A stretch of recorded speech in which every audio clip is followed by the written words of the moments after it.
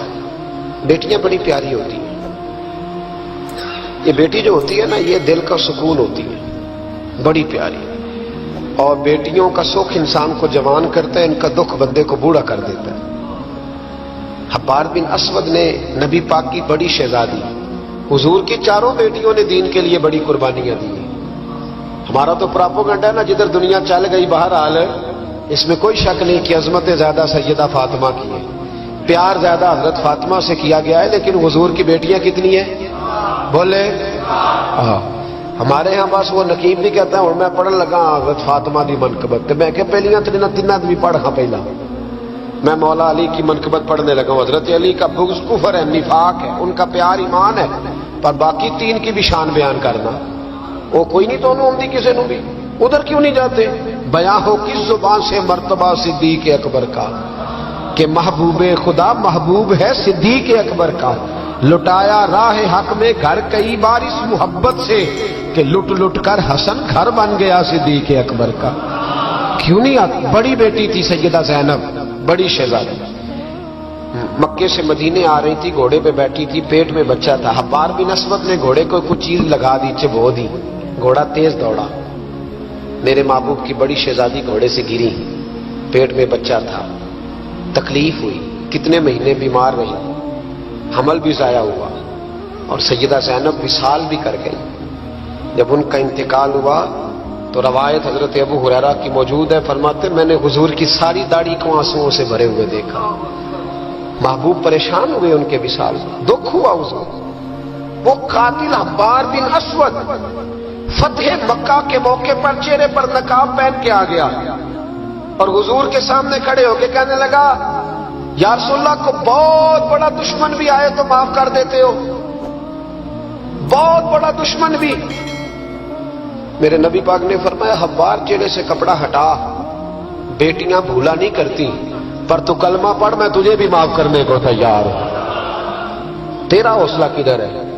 تو درگزر ہی نہیں کرتا، تو سڑک پہ لڑ رہا ہے، چوک پہ لڑ رہا ہے. آخری بات سنیں، حضور نے غریبی کو پسند کیا، معاف کرنے کو بڑا پسند کیا، اور نبی پاک صلی اللہ تعالی علیہ وآلہ وسلم نے صلح کرانے کو بڑا پسند فرمایا. کیا کرانے کو؟ جی فرمایا اگر صلح کرانے کے لیے تمہیں بظاہر خلاف واقعہ بات بھی کہنی پڑے، یعنی لگے کہ جھوٹ بولنا پڑ رہا ہے، تو میرے نبی نے اجازت دی، پھر بھی صلح کرا دو. آج ہم نہ لڑائی کرا رہے ہیں، لڑائی کرا رہے ہیں، لیڈروں کی بھی لڑائی کئی مشیر کے کراتے ہیں. اس پر دلیل دوں گا، مشیر ناراض نہ ہو جائے، پر دلیل دوں گا. مولا علی شیر خدا سے ایک شخص نے کہا حضور باقی تین خلفاء کے زمانے میں اتنی جنگ نہیں تھی جتنی آپ کے زمانے میں. تو آپ فرمانے لگے ان تینوں کا مشیر میں تھا، میرے مشیر تیرے جیسے ہیں، اس لیے یہ تباہی ہو رہی ہے. مہربانی فرمائیں، مشورہ صحیح دے. ہم ایک دوسرے کو اس طرح کی کہانیاں سناتے ہیں کہ دور کرتے ہیں. حضور نے، پتہ ہے آپ کو، بڑی مشہور حدیث ہے بخاری میں، نبی پاک صلی اللہ علیہ وسلم نے فرمایا اگر میں دیر سے آیا نا تو جماعت کرا لینا، انتظار نہ کرنا. یا رسول اللہ آپ جماعت چھوڑ کیوں رہے ہیں؟ فرمایا دو قبیلوں کی صلح کرانے جا رہا ہوں. حضور نے فرمایا جماعت میں میرا انتظار ہے. کہاں جا رہے تھے نبی پاک؟ بولے. سن لو حدیث مسند امام احمد بن حنبل میں، فرمایا دو مسلمانوں کی صلح کرا دے، اللہ تجھے 2 حج اور 2 عمرے کا ثواب عطا فرمائے گا. 2 حج اور چلو یہ پھول نہیں پہنے، کسی استقبال نہیں کرنا، کسی فوٹو نہیں دینی کہ حج ہی ہو گیا ہے، لیکن حج ملے گا ضرور، اس لیے کہ میرے نبی نے وعدہ فرمایا. لوگوں کو قریب کرنے کا سبب بنے، قریب کریں، لڑائیاں نہ کرائیں، صلح کرائیں، مہربانی کریں، اتحاد کی بات کریں. ایک دوسرے اگر 2 بھائی آپس میں ناراض ہیں تو ان کے اندر قربتیں پیدا کریں، کہیں کہ ان کی صلح ہو، انہیں قریب کرائیں، ان کے ساتھ محبت کے رشتے قائم کرائیں. ہم لڑائی کرا کے لوگوں کو اپنے ساتھ سیٹ رکھنا چاہتے ہیں. کبھی سنتے نہیں آپ کہ مدینے سے جو لوگ آئے اور جو مکے سے جو لوگ مدینے آئے اور جو مدینے میں رہ گئے حضور نے بھائی بھائی بنا دیے. فرمایا بھائی بھائی بن جاؤ. حضور نے ایسے رشتے قائم کیے کہ وہ ساری زندگی قائم رہے. تو لوگوں کو لڑانے کا سبب کیوں بنتا ہے؟ لوگوں کو ملائیں، یہ حضور کی پسند ہے. 3 باتیں میں نے عرض کی ہیں. غریبی نبی پاک کی پسند ہے، معاف کرنا حضور کی، صلح کرانا نبی پاک کی. ان تینوں حضور کی سنتوں پر عمل کریں. ملے گا کیا؟ اللہ ہمیں اپنا محبوب بنا لے گا. جب ہم یہ کام کریں گے تو پھر رب ہم سے محبت فرمائے گا۔ انسان کی زندگی نفع بخش اس وقت ہوتی ہے جب وہ اللہ تعالیٰ کے احکامات پر عمل کرتا ہے۔ خوبصورت آدمی، پڑھا لکھا آدمی، سمجھدار آدمی، زمیندار آدمی، جائیداد والا، وہ کامیاب اس وقت ہوتا ہے جب وہ اللہ رسول کی بارگاہ میں مقبول ہوتا ہے جل شانہ و صلی اللہ تعالی علیہ وسلم۔ اپنا اپنا معیار ہر انسان نے بنایا ہوتا ہے کامیابی کا۔ کچھ لوگوں کا خیال یہ ہوتا ہے کہ بچے میرے پڑھ گئے، اپنی اپنی جگہ پہ سیٹ ہو گئے، میں اب بڑے سکون میں ہوں۔ کچھ کی رائے یہ ہوتی ہے کہ میں نے سب بچے بچیوں کا بیاہ کر دیا ہے، گھر میرا بن گیا ہے، اب میں بڑے آرام میں ہوں، قرار میں ہوں، سکون میں ہوں۔ تو اپنی اپنی رائے ہوتی ہے، لیکن حقیقت وہ ہے، اصل وہ ہے جسے اللہ کے قرآن نے بیان کیا۔ اللہ کریم نے فرمایا والعصر، اے محبوب علیہ السلام ہمیں آپ کے زمانہ مبارکہ کی قسم ہو، ان الانسان لفی خسر، فرمایا بے شک انسان خسارے میں، نقصان میں۔ وہ اپنے تئیں کوئی دعویٰ کر لیتا ہے، آپ دیکھتے ہیں کہ بہت سارے لوگوں کے دعوے اپنے اپنے ہوتے ہیں نا۔ کسی بھی طالب علم سے آپ پوچھیں پیپر دے کے آئے تو پیپر کیسا ہوا ہے تو کیا کہتا ہے؟ بولیے۔ جب کینڈیڈیٹ الیکشن لڑتے ہیں تو رات کو جب وہ سوتے ہیں تو سارے جیت کے ہی سوتے ہیں، ان کو سب یہی کہتے ہیں کہ لوگ سارے تیرے ساتھ ہی ہیں۔ حالات، یہ جتنے بادشاہ حکمران ہوتے ہیں ان کے بگڑنے کی بنیادی وجہ ہوتی ہے کہ یہ خوش فہمیوں میں مبتلا ہوتے ہیں۔ ہم میں سے بھی ڈھیر سارے لوگ ہیں جو خوش فہمیوں میں مبتلا ہیں۔ کچھ کہتے ہیں جناب ہماری نسبت بڑی تگڑی ہے، بھئی نسبت تو امام حسین سے تگڑی تو کسی کی نہیں نا، تو ساری رات نماز پڑھتے تھے، روزے رکھتے تھے، اللہ کو یاد کرتے تھے۔ آپ خالی نسبت پر بیٹھ کر عمل چھوڑ جائیں تو یہ کیسے ممکن ہے؟ تو اپنے اپنے تئیں لوگوں نے معیار کامیابی کے قائم کر لیے ہیں۔ اللہ فرماتا ہے کہ محبوب مجھے قسم ہو زمانے کی، انسان نقصان میں۔ یہ دن بدن جو وقت گزار رہا ہے تو اس کا نقصان، اس کا خسارہ، اس کا گھاٹا بڑھتا جا رہا ہے، روز نقصان میں۔ کتنا کتنا عمر کا حصہ لوگوں نے ضائع کر دیا، کتنے کتنے بہترین لوگ تھے لیکن روزی روٹی کے پیچھے وقت سارا برباد ہو گیا۔ یہ رزق حلال کے لیے دوڑ دھوپ ہو وہ تو بڑی بات ہے، لیکن تکبر کے لیے اور خواہشات، بیجا خواہشات کی تکمیل کے لیے، ایک دوسرے سے آگے بڑھنے کے لیے بڑا وقت ضائع کیا لوگوں نے۔ اچھا کوئی بھی نہیں جیتا، خاندانوں میں بھی کوئی نہیں جیتا، برادریوں میں بھی کوئی نہیں جیتا، پر لڑائی ساری زندگی کی ہے، میں نے آگے گزرنا، میں نے آگے، حالانکہ کوئی کسی کو جیتنے دیتا ہی نہیں۔ تو اپنے اپنے تئیں لوگوں نے معیار قائم کیے کامیابی کے۔ اللہ فرماتے ہیں بے شک انسان نقصان میں ہے، لیکن جس میں 4 خوبیاں پائی جائیں، ادھر دیکھو میری طرف، جس میں 4 خوبیاں پائی جائیں، اللہ کا قرآن کہتا ہے وہ بندہ کامیاب ہو جاتا ہے۔ 4 خوبیاں اس کے اندر ہو۔ کون کون سی؟ الا الذین آمنوا، سب نقصان میں نہیں سوائے ان لوگوں کے جو ایمان لائے۔ سب سے پہلے کیا کرے؟ ایمان ہو اس کے پاس، مضبوط ایمان، وعملوا الصالحات، اور ایمان بھی لائے اور نیک کام بھی کرے، اور صرف نیک کام نہ کرے، وَتَوَاصَوْا بِالْحَقِّ، لوگوں کو حق بات کی نصیحت بھی کرے۔ اور ظاہر ہے سچ بولے گا، حق بولے گا تو بڑے لوگوں کے مفادات کو ٹھیس پہنچے گی، کچھ لوگوں کو تکلیف بھی ہوگی، تو اب جب تکلیف ہوگی تو پھر مصیبت بھی آئے گی۔ تو اگر حق بات کہنی ہے تو پھر کیا کرے؟ وَتَوَاصَوْا بِالصَّبْرِ، پر ایک دوسرے کو صبر کی بھی وصیت کرے۔ 4 چیزیں پائی جائیں، ایمان، اعمال صالحہ، حق کی نصیحت، اس رستے میں آنے والی تکلیف پر صبر۔ اگر یہ 4 چیزیں میسر آتی ہیں تو اللہ کا قرآن کہتا ہے بندہ کامیاب ہے۔ اور اگر یہ 4 چیزیں نہیں تو پھر کو بندہ جتنا مرضی دعویٰ کرے، جتنا مرضی شور کرے، جتنا مرضی اعلان کرے، وہ کامیاب ہو سکتا؟ سب سے پہلے تو اپنا ایمان پکا کریں۔ یہ جو کچی پکی باتیں کرتے ہیں نا لوگ، بھئی مسلمان جو ہوتا ہے نا، مسلمان وہ لاوارث نہیں ہوتا، وہ وارث والا ہوتا ہے، اس کا رب ہر وقت اپنی رحمت سے اس کی حفاظت کرتا ہے۔ مسلمان ہر وقت نبی پاک علیہ السلام کے نگاہ کرم میں رہتا ہے۔ اسے کمزور باتیں نہیں کرنی چاہیے کہ میرے کو پیچھے چڑھ گیا تو پتہ نہیں کیا ہو جائے گا، برادری مخالف ہو گئی تو پتہ نہیں کیا ہو جائے گا، سچ بول دوں گا تو لوگ پتہ نہیں مجھے مار دیں گے۔ ایسا ہو نہیں سکتا۔ چھری حضرت ابراہیم چلائیں بھی نا تو حضرت اسماعیل کے حلق پہ چلنا اس نے تب بھی ہے جب اللہ حکم کرے گا، تو اللہ کی حکمت ہوگی۔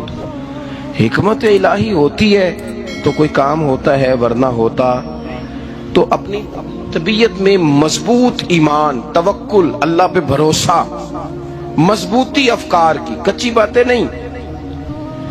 جو لوگ کمزور ذہن رکھتے ہیں ساری زندگی فیصلہ ہی نہیں ہوتا، کوئی ڈرتے رہتے ہیں، سہمے وقت گزارتے ہیں اپنے آپ کو فکری۔ یہ جو ایمان ہوتا ہے یہ بندے کو طاقتور کرتا ہے، بندہ مضبوط ہو جاتا ہے۔ مجھے بتائیے نا، جب ایمان پکا ہو کہ روزی دینے والا اللہ ہے تو پھر بندہ کسی مالدار آدمی کے پیچھے کبھی بھاگتا ہے، کبھی کسی بڑے آدمی سے ڈرتا ہے؟ جب اسے پتا ہو کہ عزت اور ذلت اللہ کے دست قدرت میں ہے، پھر وہ سیاستیں، سازشیں یہ کام کرتا ہے۔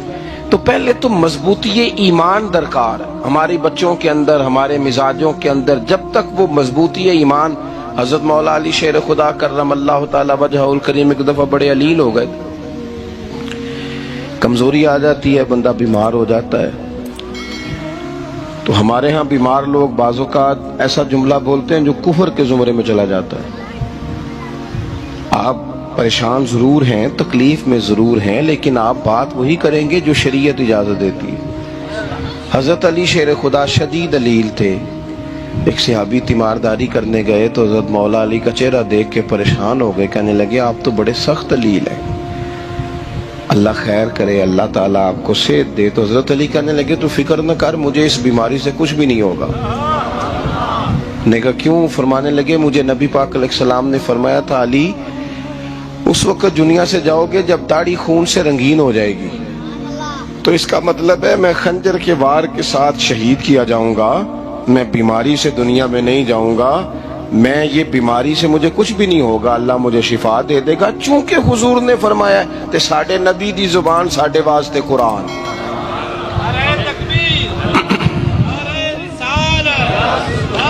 تو سب سے پہلے تو اپنے ایمان کے اندر، توکل کے اندر مضبوطی پیدا کریں۔ مسلمان دیکھو نا،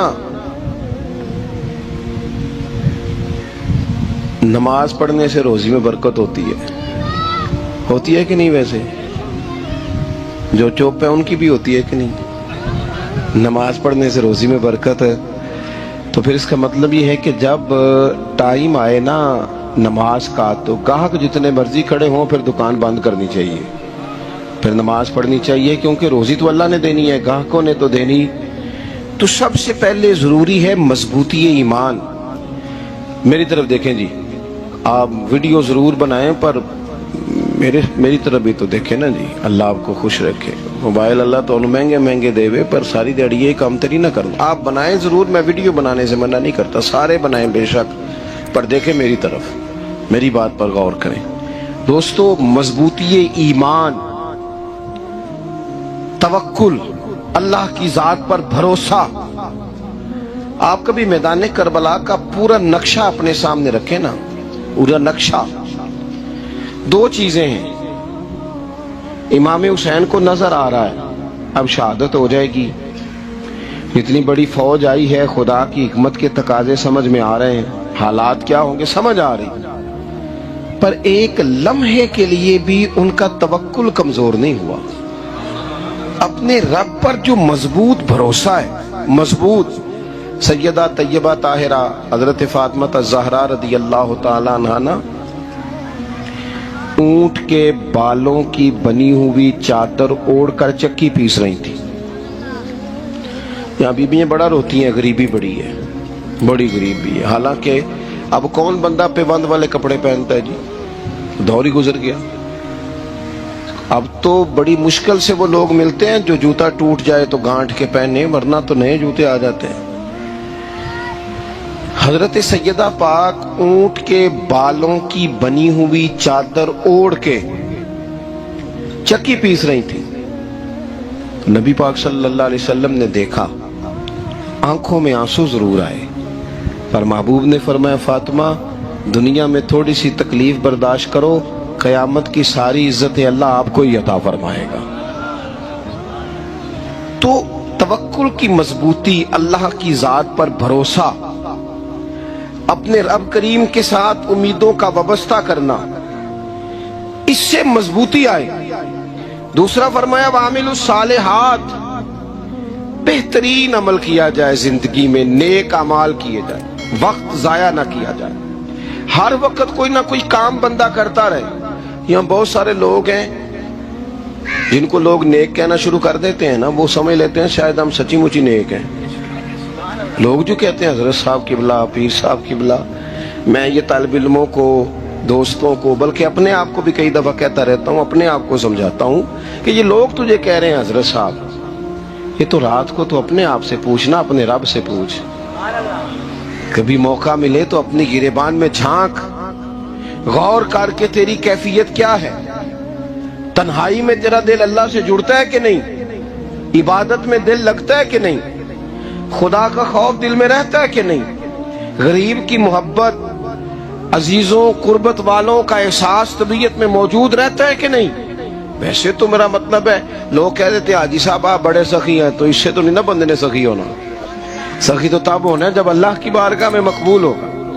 اعمال صالحہ، نیک کام، اور وہ کرتا رہے بندہ، کوئی بھی کام اسے نیکی کا مل جائے نا. دیکھو نبی پاک صلی اللہ تعالی علیہ وسلم نے فرمایا نیکی کو کبھی حقیر نہیں سمجھنا، کبھی حقارت سے نہیں نیکی کرنی کہ یہ بڑی چھوٹی ہے تو میں اس کو کروں. اب فرمایا کبھی حقیر نہ سمجھنا، نیکی کا کام جو بھی ملے کر دینا. فرمایا اگر بھائی سے مسکرا کے ملو گے بھی نا تو اس پر بھی اللہ تمہیں صدقے کا ثواب عطا کرے گا.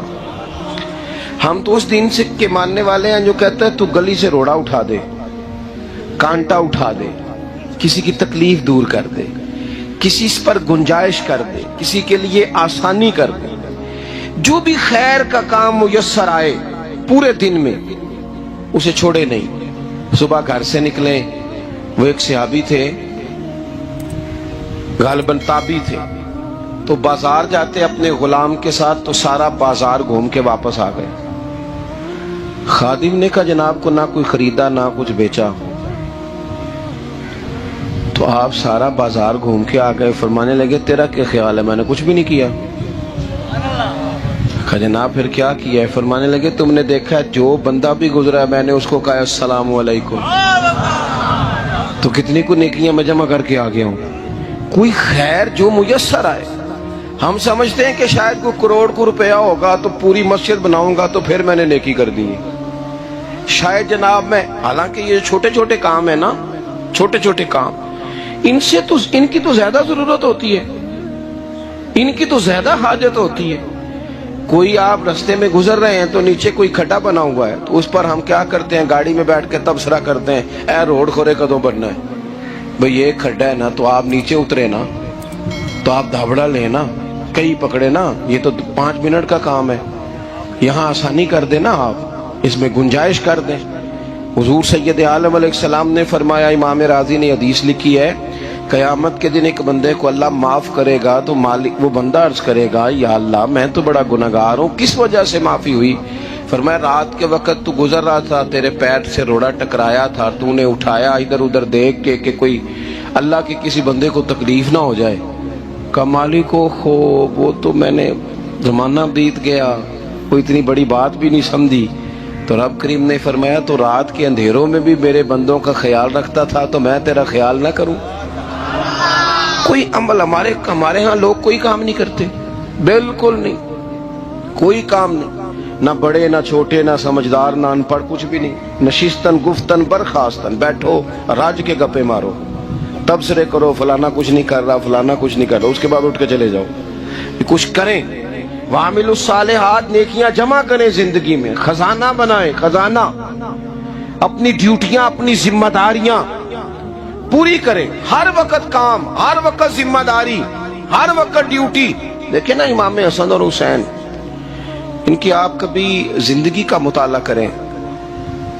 فرض نماز کے علاوہ 100 رکعت نماز نفل روز پڑھنی ہے. پتہ کرنا ہے غریب کہاں کہاں ہیں، ان کا خیال رکھنا ہے، اور نیرے پیسے نہیں دینے. ہمارے لوگ غریبوں کو پیسے ضرور دیتے ہیں، عزت نہیں دیتے. ان کو 4 پیسے کی مدد ضرور کر دیتے ہیں، پر عزت نفس کا خیال نہیں رکھتے. امام زین العابدین رضی اللہ تعالیٰ عنہ فرماتے ہیں، گزر رہے تھے، آپ دیکھیں نا امام غزالی حدیث لائے ہیں کہ بندہ اور کچھ نہ کرے، کسی مومن کا دل راضی کر دے تو اللہ 60 سال کی نفلی عبادت کا ثواب عطا کرتا ہے. دل بدستاور کے حج اکبر است، از ہزارہ کعبہ یک دل بہتر است. کسی کا دل خوش کر دینا، اس کو راحت دے دینا، اس کو قرار دے دینا، اس کے لیے کوئی ایسا سامان کر دینا کہ بندہ مطمئن ہو جائے، سکون ہو جائے. یہ ہمارے ہاں جو لوگ ہوتے ہیں نا، سرکاری ملازمین، ڈیوٹیوں والے، ان کی طبیعتوں میں تلخی ہوتی ہے. یہ اگر صرف پیار کرنے لگ جائے نا، سے وابستہ لوگ میرے احباب میں سے ہیں، تو میں ان سے کہتا ہوں کہ شفا تو اللہ نے دینی ہے، چلو تم دعائی تو آج کے دیا کرو نا، تم آنے والے کی بات تو توجہ سے سنو. وہ بیچارہ اپنی بات، ہمارے ایک بزرگ تھے تو تعویذ لکھا کرتے تھے، بڑے عالم تھے. مجھے کچھ تھوڑی سی نا میرے دل میں ان کے بارے میں خفگی رہتی تھی کہ آپ اتنے بڑے عالم ہیں، آپ کتاب لکھیں، آپ تعویذ لکھ رہے ہیں، اور پھر لوگوں نے کمائی کرنی ہوتی ہے، آپ تو مفت دیتے ہیں سارا کچھ. اتنی لمبی ڈیوٹی، سارا دن بیٹھے رہتے ہیں آپ اور لکھتے تعویذ ہیں، پڑھائیں آپ. میں نے ایک دن ان سے گزارش کی، میں نے کہا شیخ آپ بڑے آدمی ہیں، جن لوگوں کو اللہ نے رسوخ فی العلم عطا فرمایا ہوتا ہے ان میں سے آپ ہیں. اللہ نے آپ کو پختگی دی ہے، علم میں شعوری عالم میں آپ، سارا دن تعویذ. فرمانے لگے یار میں تعویذ نہیں لکھتا، اصل مسئلہ یہ ہے کہ جو تعویذ لینے آتا ہے وہ اپنا سارا دکھ سناتا ہے. تو میں تعویذ نہیں لکھتا، میں نا بس لوگوں کے کلیجے ٹھنڈے کرتا ہوں. میں کسی کا، اب تو بچوں کے پاس ٹائم ہی نہیں، وہ تو ابا کا دکھ نہیں سنتے، بالکل نہیں. وہ تو ڈھونڈتے ہیں کوئی کونا ملے تو جا کے موبائل دیکھیں، تو بیٹھتے ہی نہیں. اماں کہہ رہی ہوتی ہے کہ پتر کو 10 منٹ میرے پاس بھی بیٹھا کر، لیکن پتر مصروف بڑا ہے، ویڈیو چڑھانی ہے اس نے، ٹک ٹاک بنانا ہے اس نے نئی تصویر چڑھانی ہے. ہم الجھ گئے. یہ چیزیں انسان کو نفسیاتی طور پر کمزور کر دیتی ہیں. جو لوگ زیادہ یہ کام کرتے ہیں ان کے حافظے کمزور ہو جاتے ہیں، وہ الجھ جاتے ہیں، انہیں پتہ نہیں ہوتا رات میں نے کیا کہا تھا، صبح میں کیا کہہ رہا. ہر وقت نہیں، ضرورت کے وقت، ہر ٹائم نہیں، مخصوص اوقات میں. حضرت امام زین العابدین رضی اللہ تعالیٰ عنہ فرمانے لگے، ہم گزر رہے تھے، امام حسین ساتھ تھے، تو رستے میں نا کچھ غربا، غریب لوگ بیٹھ کے کھانا کھا رہے تھے. کہتے ہیں ہماری ان پر نظر پڑی تو انہوں نے حضرت امام حسین رضی اللہ تعالیٰ عنہ سے کہا حضور آئیے، تشریف لائیے، کھانا کھائیے.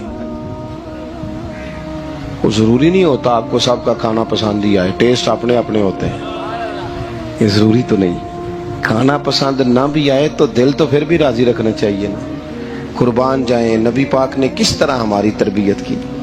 حضرت عائشہ صدیقہ رضی اللہ تعالیٰ عنہ فرماتی ہیں، کریم محبوب کا میں نے یہ طریقہ دیکھا کہ اگر کھانا ناپسند ہوتا تو چھوڑ دیتے، پر کبھی اس میں سے نقص نہ نکالتے، عیب جوئی نہ کرتے. گرمی کے موسم میں کھڑی ہے بیچاری خاتون، اور کتنی مشقت سے اس نے کھانا بنایا، اور کتنی گرمی سہی ہے چولہے کے سامنے، لیکن صاحب وہ کھانا رکھا ہے تو وہ کہتے ہیں یہ تو کی پکایا ہے، وہ کھانے والی چیز ہے بھائی، اس طرح کرنا. اب جو اگلی انڈی ہے وہ تو پکا، نہ تو کھڑا ہو. یہ پتہ چلے یہ کام کتنی مشقت کا ہے. زندگی میں کچھ تھوڑا سا دوسروں کا خیال رکھنا یہ بھی تو دین کا حصہ ہے نا. آپ اپنی زندگی میں ہمیشہ اپنے لیے سوچیں، کسی اور کا سوچیں ہی نہ. تو میرے عزیز، یاد رکھیں گے آپ، امام زین العابدین کہتے ہیں نبی پاک صلی اللہ تعالی علیہ وآلہ وسلم نے نا حضرت امام علی مقام کی، امام حسن اور حسین کی اس طرح سے کچھ تربیت فرمائی تھی کہ غریب پروری ان کے اندر رچ بس گئی، مزاج بن گیا۔ وہ غربا بیٹھے تھے دسترخوان بچھائے سڑک کے کنارے، تو امام حسین گزرے تو انہوں نے آواز دی، امام صاحب روک گئے، کہنے لگے حضور تھوڑی روٹی نہیں کھا لیتے ہمارے ساتھ؟ تو امام صاحب آ گئے، نیچے بیٹھ گئے غریبوں کے ساتھ۔ کوئی جرت کرے نا، چلو امیروں نے تو غریبوں کے ساتھ بیٹھنے کی جرت نہیں کرنی، کوئی پیر ہی بیٹھ جائے غریبوں کے ساتھ، وہی مہربانی کر دے کہ میں پیر صاحب ہوں، قبلہ ہوں، تو میں ہی چلو لنگر کھا لوں مریدوں کے ساتھ بیٹھ کے۔ ہماری تو محفلوں میں بھی نا جی، نعت خانوں کا، مولویوں کا، دوسروں کا کھانا اور ہوتا ہے، اور غریب آدمی کو شاپر میں چاول ڈال کے دیتے ہیں، ساتھ اسے کہتے ہیں یہ لنگر شریف ہے۔ بھئی اگر یہ شریف ہے، تبرک ہے، تو اے پیر صاحب نو نہیں سی لنگدا، اڑتا ہے گلے میں لنگر ان کو؟ یہ لنگر شریف جو ہے یہ نعت خاں کو بھی تو گزرنا تبرک ہے کہ نہیں؟ ہاں نہ تو کرو نا، تو جیڑی زیادہ تبرک والی شیف ہے وہ پیرانو بھی تو کھانی چاہیے نا، نعت خاں کو اس کے لیے لہدہ سے مرغ مسلم اعلیٰ کھانے۔ میں اکثر دوستوں سے کہتا ہوں چلو میلاد شریف پہ ہی صحیح سب کے لیے اچھا کھانا پکاؤ، چلو جس غریبوں کے بچوں کو بیچاروں کو سارا سال وہ بوٹیوں کے لیے لڑتے ہیں، تم میلاد پہ اچھی روٹی پکا دو، تو بچہ جب کھائے گا نا بہت ساریاں بوٹیاں اور چاول، اور اپنے ابا سے پوچھے گا کہ ابا جی آج کی گل ہے،